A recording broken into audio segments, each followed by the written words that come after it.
ഇപ്പം നമ്മൾ നിൽക്കുന്നത് കിഷൻ ശിവദാസിൻ്റെ വീട്ടിലാണ്. ബ്രില്യൻറ്റിൻ്റെ അഭിമാനമാണ്, കേരളത്തിൻ്റെ അഭിമാനമാണ്. ഞങ്ങളുടെ എല്ലാം അഭിമാനമായ കിഷൻ ശിവദാസിന് കൺഗ്രാജുലേഷൻസ്.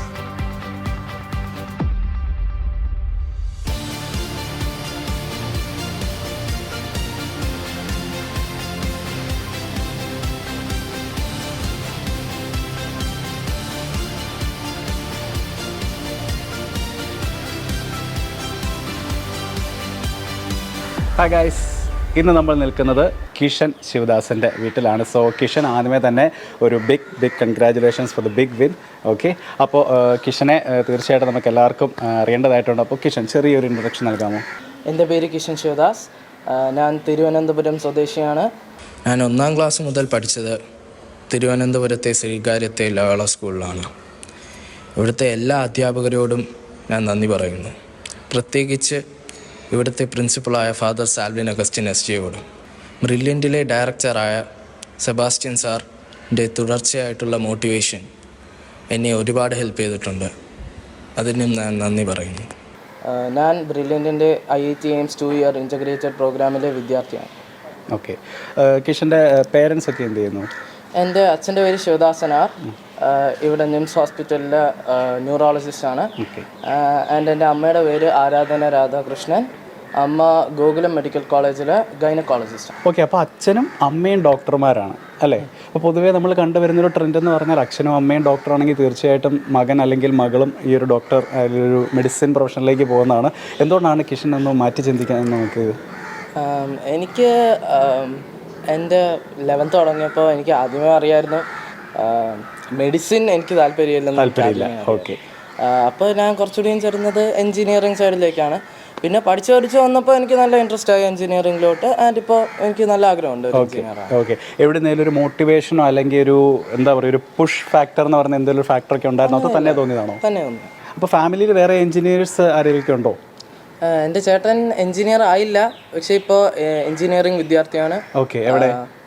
IIT തിരുപ്പതിയിലെ വിദ്യാർത്ഥിയാണ്. ബ്രില്യൻറ്റിൻ്റെ വിദ്യാർത്ഥിയായിരുന്നു ആക്ച്വലി. ഓക്കെ, 23-ലെ ലോങ് ടേം ബാച്ചിലായിരുന്നു. 23-ലെ ലോങ് ടേം ബാച്ചിൽ. ഓക്കെ, ചേട്ടൻ്റെ പേരെന്തായിരുന്നു?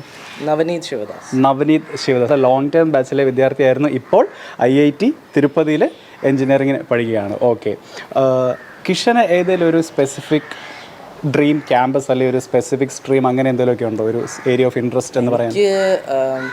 ഹൈദരാബാദ് ക്യാമ്പസ് എനിക്ക് ഭയങ്കര ഇഷ്ടമായി. IIT ഹൈദരാബാദ് എന്തുകൊണ്ടാണ്? കാരണം അത് നേരത്തെ അത് സെറ്റ് ചെയ്ത് വെച്ചിരിക്കുന്ന പോലെയാണ് കിഷൻ അത് പറഞ്ഞത്. കാരണം അവിടുത്തെ ആർക്കിടെക്ചറൊക്കെ കാണാൻ ഭയങ്കര ഭംഗിയാണ്. ഓക്കെ, ഏത് സ്ട്രീമാണ് കുറച്ചുകൂടെ ഒരു ഏരിയ ഓഫ് ഇൻട്രസ്റ്റ്?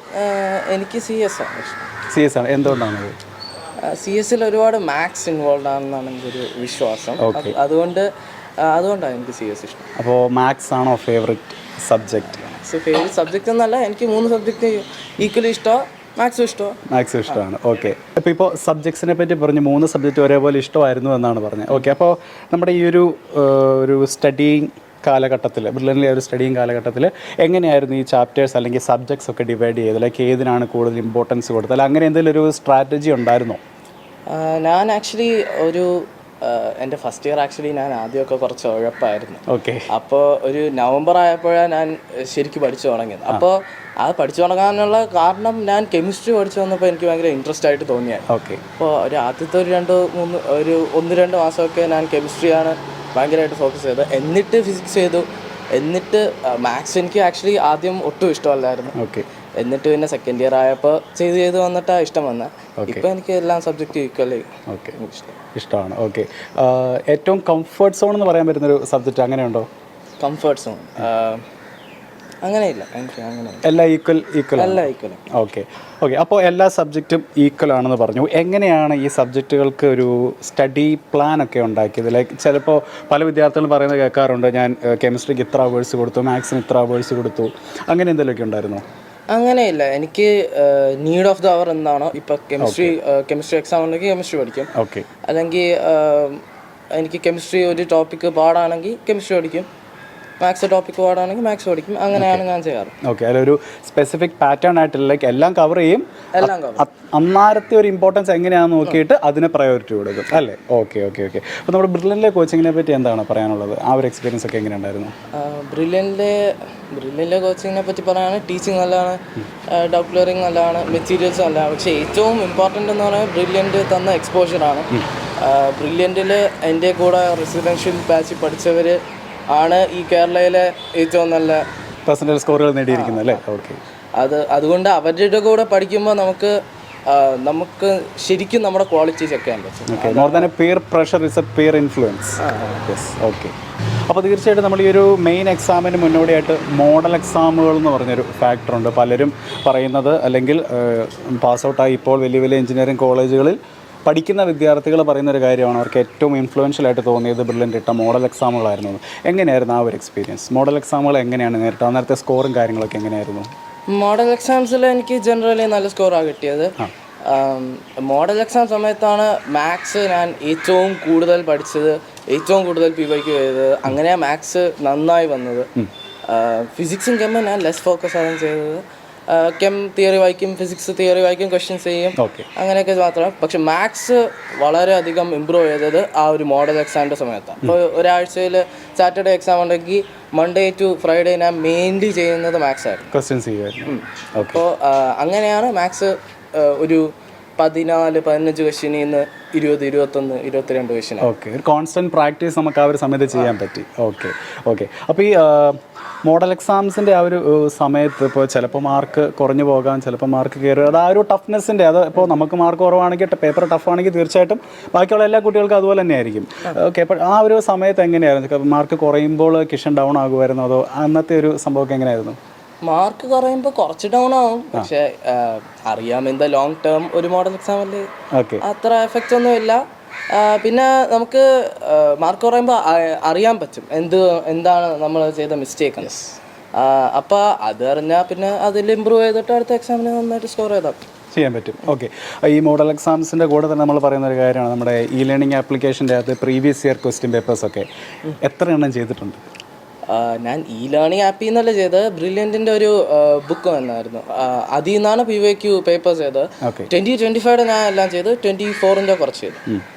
അപ്പോൾ സ്പീക്കിംഗ് ഓഫ് എക്സാംസ്, നമ്മുടെ JEE 2026 എക്സാം എങ്ങനെയായിരുന്നു? ആ ഒരു സിസ്റ്റത്തിൻ്റെ ഫ്രണ്ടിൽ വന്ന സ്ക്രീനിൽ ആ ചോദ്യങ്ങളൊക്കെ തെളിഞ്ഞു വന്നത് കണ്ടപ്പോൾ എങ്ങനെയായിരുന്നു ആ ഒരു മൊമെൻറ്റ്?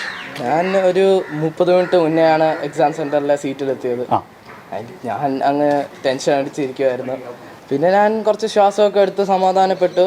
എന്നിട്ട് ക്വസ്റ്റ്യൻ മുമ്പിൽ വന്നു. ഞാൻ ആദ്യമൊക്കെ മാത്സ് ഒരുപാട് സ്റ്റക്കായി. ഞാൻ ഒരു 30 മിനിറ്റ് എനിക്കൊരു 4-5 ക്വസ്റ്റ്യനൊക്കെ കിട്ടിയോളൂ. പിന്നെ I picked up the pace and physics ചെയ്തു, കെം ചെയ്തു, അങ്ങ് വീണ്ടും മാത്സിലോട്ട് തിരിച്ചു വന്നു. അങ്ങനെ അവസാനമൊക്കെ ആയപ്പോൾ ഭയങ്കര നന്നായിട്ട് എക്സാം ചെയ്യാം, കറക്റ്റ് ആ ഒരു ഫ്ലോയിലേക്ക് നമ്മൾ. Okay okay. അപ്പോൾ എക്സാം കഴിഞ്ഞിട്ട് തീർച്ചയായിട്ടും ഫ്രണ്ട്സ് ഉണ്ടല്ലോ, ഇപ്പോൾ പറഞ്ഞു ഇപ്പോൾ നിലവിൽ നമ്മുടെ ടോപ്പേഴ്സ് എല്ലാം തന്നെ താങ്കളുടെ കൂടെ പഠിച്ചല്ല, താങ്കൾക്ക് അറിയാവുന്ന വിദ്യാർത്ഥികളായിരുന്നു എന്ന് പറഞ്ഞു. അപ്പോൾ ഈ പരീക്ഷ കഴിഞ്ഞിട്ട് അവരുമായിട്ടുള്ള ഇൻട്രാക്ഷൻ എങ്ങനെയായിരുന്നു? അവർക്കൊക്കെ എങ്ങനെയൊക്കെയായിരുന്നു എക്സാം? ജനറലി ആൾക്കാർ പറഞ്ഞത് പാടുള്ള എക്സാം ആയിരുന്നു എന്നാണ്. കഴിഞ്ഞ വർഷത്തെയും 24-നെ അപേക്ഷിച്ചാൽ പാടുള്ള എക്സാം ആയിരുന്നു. അതുകൊണ്ട് അത്രയും പാടുള്ള എക്സാംസ് എക്സ്പീരിയൻസ് ചെയ്യാത്തതിൻ്റെ ഒരു പ്രശ്നം ഉണ്ടായിരുന്നു എൻ്റെ പല ഫ്രണ്ട്സിനും. ഓക്കെ, അത് മാത്രമേ ഉള്ളായിരുന്നുള്ളൂ. അല്ലെങ്കിലും അവർക്ക് കുഴപ്പമില്ലാത്ത മാർക്കൊക്കെയാണ്. ഇപ്പോൾ നമ്മുടെ ഇപ്പോൾ ഈ എക്സാമിൻ്റെ കാര്യം പറഞ്ഞാലും ഓരോ ദിവസത്തെയും ഓരോ ഷിഫ്റ്റിനും പല ലെവൽസുകൾ നമ്മൾ കണ്ടു. ഇപ്പോൾ ഒരു ദിവസം നമ്മൾ ചോദിച്ചപ്പോൾ മാത്സ് ആയിരുന്നു ടഫ്, പിറ്റേ ദിവസം ചോദിച്ചപ്പോൾ ഫിസിക്സ് ആയിരുന്നു ടഫ്. അപ്പോൾ താങ്കളുടെ എക്സാം ദിവസത്തെ എങ്ങനെയായിരുന്നു ആ ഒരു പാറ്റേൺ? എൻ്റെ എക്സാം ദിവസം ഫിസിക്സ് വളരെ ഈസിയായിരുന്നു. ഓക്കെ. ആൻഡ് കെമിസ്ട്രി കുറച്ച് പാടായിരുന്നു ഇൻ മൈ ഒപ്പീനിയൻ. കെമിസ്ട്രിയുടെ കാര്യത്തിൽ എല്ലാവർക്കും ഡിഫറെൻറ്റ് ഒപ്പീനിയൻസ് ആണ് യൂഷ്വലി. ചിലവർ ഈസി എന്ന് പറയും, ചിലവർ ടഫ് എന്ന് പറയും. പക്ഷേ എനിക്ക് കുറച്ച് പാടായിരുന്നു. എനിക്ക് കെമിസ്ട്രിയിൽ 3 എണ്ണം തെറ്റി, കുറച്ച് ട്രിക്കി ആയിരുന്നു, സാധാരണ പോലെ തന്നെയാണ് അത്. മാത്സ് കുറച്ച് ലെങ്തി ആയിരുന്നു, ചില ക്വസ്റ്റ്യനൊക്കെ ഞാൻ കാണാത്ത ക്വസ്റ്റ്യൻ ആയിരുന്നു, അത് മാത്രമേ ഉണ്ടായിരുന്നുള്ളൂ. അല്ലാതെ അത്യാവശ്യം എളുപ്പമായിട്ടുള്ള മാത്സ് ആയിരുന്നു. കാണാത്ത ക്വസ്റ്റ്യൻ എന്ന് പറഞ്ഞാൽ സിമിലർ പാറ്റേണിലുള്ള മേ ബി നമ്മൾ ചെയ്ത് പോയിട്ടുണ്ടായിരിക്കും, പക്ഷേ അങ്ങനെയായിരുന്നോ? അല്ല, ആ പാറ്റേൺ ഞാൻ കണ്ടിട്ടില്ലാത്ത ടൈപ്പ് ക്വസ്റ്റ്യൻസ് വന്നായിരുന്നു. ഓക്കെ, 1-2 എണ്ണം. ബാക്കിയെല്ലാം നമുക്ക് ലെങ്തി ആയിരുന്നെങ്കിലും ഡൂവബിൾ ആയിരുന്നു. Okay okay. അപ്പോൾ തീർച്ചയായിട്ടും നമ്മുടെ ബോർഡ് എക്സാമിൻ്റെ കൂടെയാണ് നമ്മൾ ഈ ഒരു എൻട്രൻസ് പ്രിപ്പറേഷനും നടത്തുന്നത്. അപ്പോൾ ആ ഒരു ബോർഡ് എക്സാമിനായിട്ട് ഈ ഒരു കോച്ചിങ് എങ്ങനെയാണ്, ബിർലനിലെ കോച്ചിങ് എങ്ങനെയാണ് താങ്കൾക്ക് ഉപകാരപ്പെട്ടിട്ടുള്ളത്? ആകെപ്പാടെ സ്റ്റുഡൻസ് തന്നെ കുറച്ച് തിയറി പഠിക്കണമെന്നേ ഉള്ളൂ. അല്ലാത്ത രീതിയിൽ ബ്രില്യൻറ്റിൻ്റെ കോച്ചിങ് തന്നെ മതി ബോർഡ് എക്സാമിനും പ്രിപ്പയർ ചെയ്യാൻ. അത്യാവശ്യം നല്ല ക്വാളിറ്റിയാണ്. സ്കൂളിലെ തിയറി നമ്മൾ ഇമ്പോർട്ടൻസ് കൊടുത്തേ പറ്റത്തുള്ളൂ. കാരണം ഇമ്പോർട്ടൻസ് കൊടുക്കുമ്പോൾ നമ്മൾ ജെയിലും അത് ഗുണം ചെയ്യും, ആൻഡ് ബോർഡ്സിലും ഗുണം ചെയ്യും. അതുകൊണ്ട് തിയറി നമ്മൾ ഏതായാലും വളരെ സ്ട്രോങ് ആയിട്ട് തന്നെ പഠിക്കണം. അപ്പോൾ ഈ ഒരു സമയത്ത് തീർച്ചയായിട്ടും പേരൻസിന് സപ്പോർട്ട് എന്ന് പറയുന്നതും വളരെ വലുതാണ്. ഓക്കെ, കാരണം board exam, JEE on the other hand രണ്ടും ഇങ്ങനെ ബാലൻസ് ചെയ്ത് പാരലായിട്ട് ഇങ്ങനെ പോയിക്കൊണ്ടിരിക്കുകയാണ്, അല്ലെങ്കിൽ പാരലായിട്ട് അതിനുള്ള പ്രിപ്പറേഷൻസ് നടക്കുവാണ്. അപ്പോൾ എങ്ങനെയായിരുന്നു പേരൻസിൻ്റെ കിഷൻ്റെ ഒക്കെ ആയിട്ടുള്ളൊരു ഇൻവോൾവ്മെൻറ്റും അവരുടെ സപ്പോർട്ടും കാര്യങ്ങളൊക്കെ? സെർട്ടൻലി ഞാൻ വിഷമിച്ച ദിവസങ്ങളൊക്കെ ഉണ്ട്.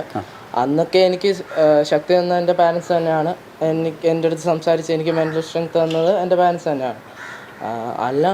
അല്ലാത്ത സമയത്ത് ഞാൻ ഫണ്ണിനായിട്ട് പാട്ടൊക്കെ കേൾക്കും.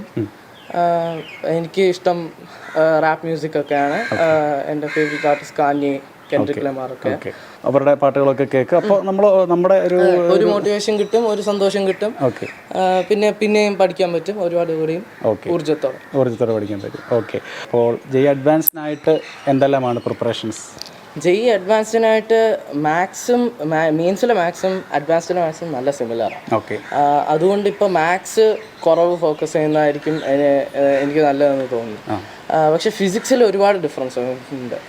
ജെഇ അഡ്വാൻസിലെ ഫിസിക്സ് മെയിൻസിലെ ഫിസിക്സ് കമ്പയർ ചെയ്യുമ്പോൾ നല്ല പാടാണ്. അതുകൊണ്ട് ഫിസിക്സ് ഒരുപാട് തിയറി ചെയ്യണം, ഒരുപാട് കൺസെപ്ഷ്വൽ ആയിട്ടുള്ള ക്വസ്റ്റ്യൻസൊക്കെ ഒരുപാട് പ്രാക്ടീസ് ചെയ്യേണ്ടി വരും.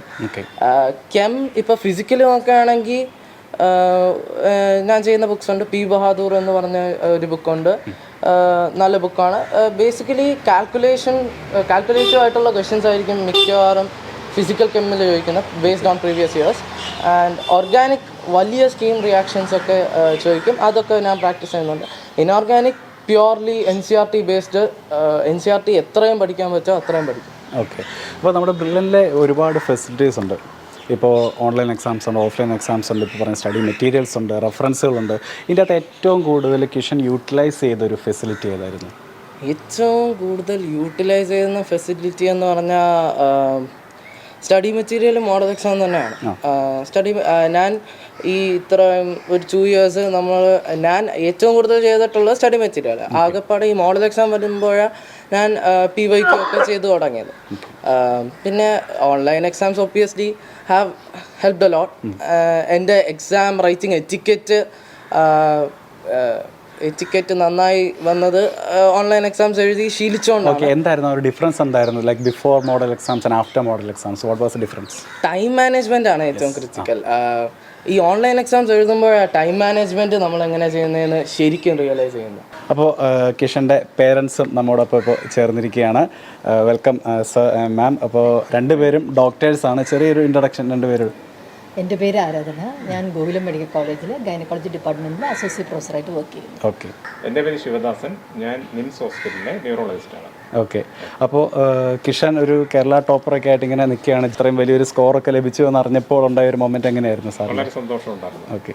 നമ്മൾ പ്രതീക്ഷിക്കാതെ ആണ് ഇത്രയും ടോപ്പറാവും എന്നുള്ള രീതിയിൽ, ആ രീതിയിൽ നമ്മൾ പ്രതീക്ഷിച്ചില്ല. നല്ല റാങ്ക് കിട്ടുമെന്ന് പ്രതീക്ഷിച്ചിരുന്നു. പക്ഷേ ടോപ്പറാവും നമ്മൾ പ്രതീക്ഷയില്ലായിരുന്നു എന്നുള്ളതാണ് വാസ്തവം, ശരിക്കും പറഞ്ഞത്. ഓക്കെ. പക്ഷേ ഇപ്പോൾ അതൊരു ഇരട്ടി സന്തോഷമല്ലേ, പ്രതീക്ഷിക്കാതെ ഇത്രയും വലിയൊരു സ്കോറൊക്കെ കിട്ടിയെന്ന് പറയുമ്പോഴത്തേക്ക്? സന്തോഷമുണ്ട്. ഓക്കെ. ഇപ്പോൾ രണ്ടുപേരും ഡോക്ടർമാരാന്ന് പറയുമ്പോൾ തന്നെ കിഷനോട് ആദ്യമേ ചോദിച്ച പോലെ തന്നെ അവരൊരു ഡോക്ടർ, ഒരു മെഡിസിൻ പ്രൊഫഷനിലേക്ക് വരിക എന്നുള്ളതാണ് പൊതുവേ നമ്മളൊരു സ്റ്റീരിയോടൈപ്പാണ് ശരിക്കും പറഞ്ഞാൽ. അപ്പോൾ ഇവിടെ ഇപ്പോൾ കിഷൻ ഈ ഒരു ഫീൽഡിലേക്ക് വരുന്നു. അപ്പോൾ കിഷൻ്റെ ജ്യേഷ്ഠനും കിഷൻ പറഞ്ഞു ഇപ്പോൾ IIT തിരുപ്പതിയിലാണുള്ളത്. അപ്പോൾ അച്ഛനും അമ്മയും ഡോക്ടർ, മക്കൾ രണ്ടും എൻജിനീയർ ആകാൻ പോകുന്നു. ആയില്ല, തീർച്ചയായിട്ടും ഒബ്വിയസ്ലി ആകും ഇൻ ദ നിയർ ഫ്യൂച്ചർ. അപ്പോൾ ഇവർ ആ ഒരു ഫീൽഡിലേക്കാണെന്ന് പറഞ്ഞപ്പോൾ നിങ്ങളുടെ ഒരു റിയാക്ഷൻ എങ്ങനെയായിരുന്നു? അവർക്ക് താല്പര്യമുള്ള ഫീൽഡിൽ അവർ പോകണം, അങ്ങനെയാണല്ലോ.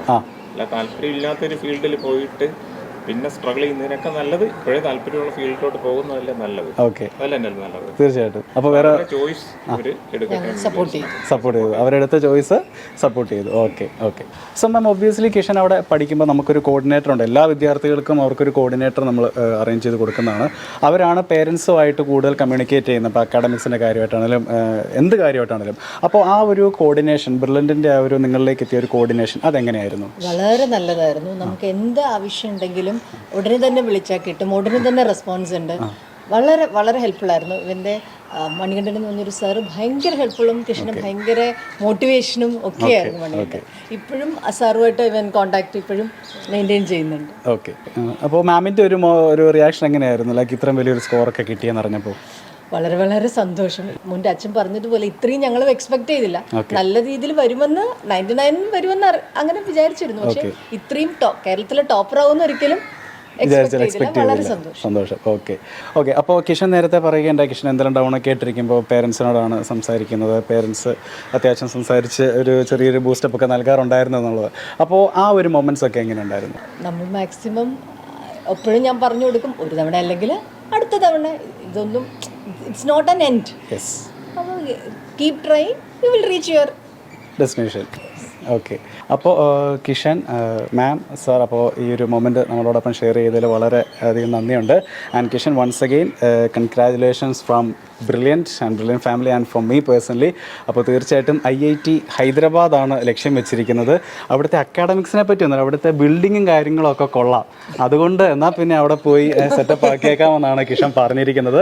അപ്പോൾ കിഷൻ്റെ ആഗ്രഹം പോലെ തന്നെ IIT ഹൈദരാബാദിൽ CS കിട്ടട്ടെ എന്ന് ആശംസിക്കുന്നു. തീർച്ചയായിട്ടും താങ്കൾക്കത് ലഭിക്കുക തന്നെ ചെയ്യും. ഓക്കെ, അപ്പോൾ thank you for your time and all the best for your future. Thank you.